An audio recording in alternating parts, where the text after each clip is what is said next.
What's up guys, and welcome back to Wall Street Millennial. On this channel, we talk about everything related to stocks and investing. Today, we're going to discuss one of the strangest cases of large-scale financial mismanagement and money laundering. In this case, the subject is not a criminal, bank, or company. It is a sovereign nation.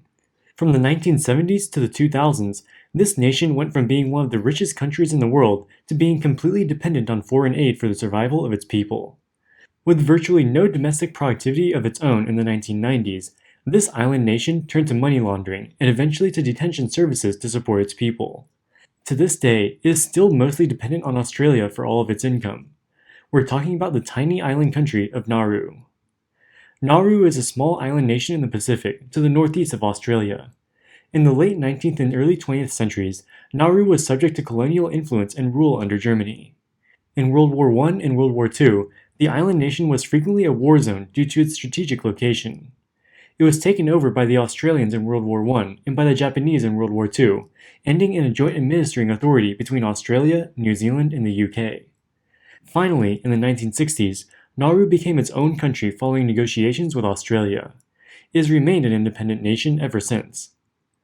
The economy of Nauru has historically been dependent on phosphate mining. Nauru was one of the few Pacific islands with immense phosphate deposits in the early 1900s. Phosphate is used as one of the most important ingredients in fertilizers. The fertilizer market is enormous, projected to grow larger than $210 billion by 2027. As the home of one of the world's richest deposits of phosphate, Nauru benefited enormously from it. The phosphate deposits were first discovered in 1900. They were then mined by foreign companies throughout the first part of the 20th century. However, the mining activities were extremely destructive to the ecology of the island. By the middle of the 1900s, the landscape of the island had become virtually unrecognizable to the tropical paradise that it once was. By the 60s, the situation had become dire, and the island had become nearly uninhabitable. In 1964, because of the deteriorating conditions on Nauru, the Australian government proposed to relocate the people of Nauru to nearby Curtis Island. In return, the Nauruans would become Australian citizens. The Nauruans did not want to become Australian citizens, partly because of Australia's history with Nauru. So they rejected the proposal and remained on the island as an independent state. For the next couple decades, the Nauruan economy flourished. With the immense phosphate reserves on the island, it was able to achieve a per capita GDP of $50,000. That made it one of the richest countries per capita in the entire world. For a while, things couldn't be better for the Nauruans. The government established a trust to invest the company's proceeds from mining. They realized that eventually the phosphate deposits would be depleted. They needed a way to sustain their population after it became uneconomical to depend on phosphate mining. In the 1980s, the phosphate deposits started to become depleted, and it became harder and harder to mine the phosphate. Nauru had very little in the way of other natural resources, and had not built up any significant economic activity besides phosphate mining. After the phosphate deposits were depleted, the only thing the nation had to depend on was the government's trust. However, the country had been preparing for this moment by contributing a significant amount of the proceeds from the phosphate mining to the National Trust. At one point, the trust contained more than $1 billion. At a conservative market rate of return during that time, it should have provided the government with the equivalent of close to $200 million of proceeds per year, after adjusting for inflation. With a population of around 10,000, that's about $20,000 per year per person. Compare that to the total tax revenues that the US federal government collected in 2020, and Nauru should have been making almost twice that amount per capita just from its trust investments. Unfortunately, the trust was incredibly poorly managed. For example, the managers of the trust funded a production of a musical called Leonardo The Musical. Nauru invested millions of dollars into the production of that musical. It featured a fictionalized story of Leonardo da Vinci's creation of the Mona Lisa and premiered in 1993 at the Strand Theatre in London.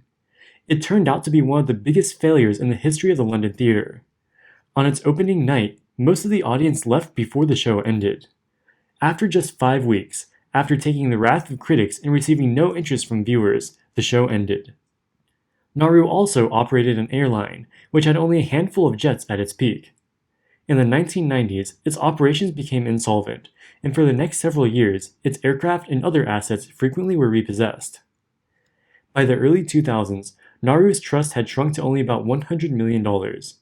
With no economic activity on the island itself, the government and its people were unable to sustain themselves.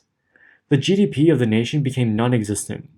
It was estimated that the per capita GDP fell as low as just $2,500 in 2007. In comparison, at the same time, the US's GDP was about 20 times that.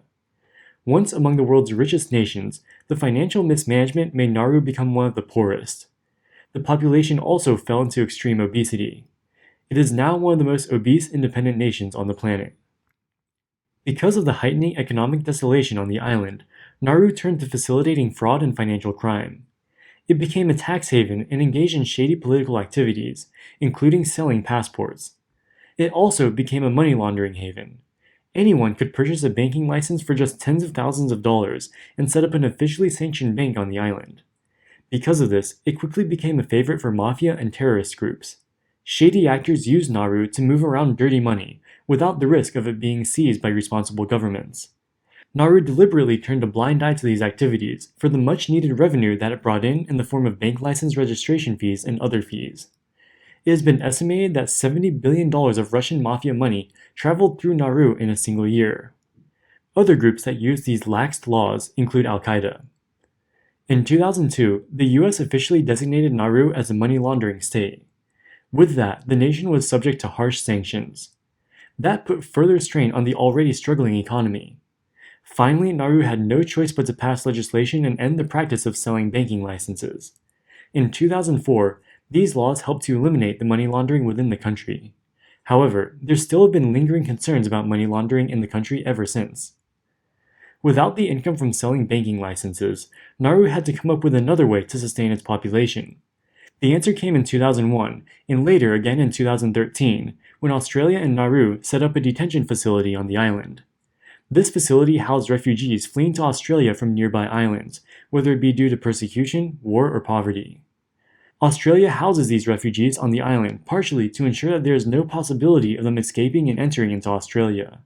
In return for allowing the detention facility on Nauru, the Australian government pays Nauru resettlement fees and provides some jobs for the people. The total cost to Australia of having the offshore detention facilities comes to $5 billion since 2012. Although most of the cost is paid to Australian contractors, some of it ends up sustaining the Nauru people. The conditions on the Nauru detention facilities for refugees were reported to be humanitarianly awful. Children as young as 8 years old were reported to have committed suicide. These concerns, as well as the high costs associated with running an offshore detention center, contributed to the center being shut down in 2019. However, the problem of asylum seekers on the island has not gone away since then, and there remain to this day people on the island seeking resettlement. But despite this, Nauru is no longer receiving any economic benefit from it. Mining natural resources may be the only way for Nauru to survive again in the future. A company called Deep Green is interested in mining deep-sea minerals around the island, particularly the mineral manganese. Manganese is an element used in all sorts of industrial applications, including the production of steel, rechargeable batteries, and fertilizers. There are supposedly significant deposits of the mineral in nodules around the island. Deep Green has started exploring the mining possibility, which would take place more than a mile below the surface of the ocean. The mining operations would potentially begin in 2025. The president of Nauru has expressed hope and optimism that Deep Green may provide the revenue to Nauru that it needs. In an agreement between the company and the island, the company would pay royalties of tens of millions of dollars a year to the government. This would mean that the island's GDP would be significantly made up of just this one mining operation. Also, Nauruans have already started to be offered training and jobs with the company. However, this sounds disturbingly similar to the phosphate mining industry that once made Nauru rich. If the island nation becomes dependent on manganese deep-sea mining, it won't solve the problem of lack of economic diversity. If something happens to the company or the manganese deposits, Nauru will be back where it started. And if it doesn't work out, Nauru will continue to be one of the poorest countries in the world. Alright guys, that wraps it up for this video. If you like the content, make sure to smash that like button, and subscribe for future videos. Also, leave a comment saying what you think about Nauru's journey from riches to rags. In the meantime, thank you so much for watching, and we'll see you in the next video. Wall Street Millennial, signing out.